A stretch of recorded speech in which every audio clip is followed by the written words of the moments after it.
Sa magkakahiwalay na operasyon sa iba't ibang bahagi ng bansa, siyam na wanted persons ang naaresto ng mga otoridad habang halos 100 milyong pisong halaga ng ilegal na droga ang nakumpiska.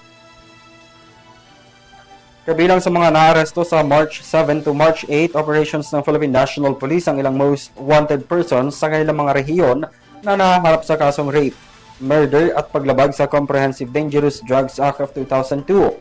Sa Negros Oriental, naaresto ang isang 25 anyos na top 3 most wanted person dahil sa kasong may kinalaman sa illegal na droga, habang nahuli naman sa Davao City ang isang top 5 most wanted person na naharap sa kasong murder.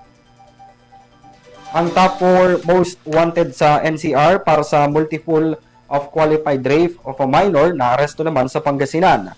Bukod pa ito sa mga naarestong pugante sa Bulacan, Davao Oriental, Davao Occidental, Bukidnon at Rizal na may kasong rape at drug-related offenses. Samantala, tinatayang umaabot naman sa 99.7 million pesos na halaga ng iligal na droga ang nakumpiska ng mga otoridad kabilang ang shabu at marijuana sa iba't ibang operasyon.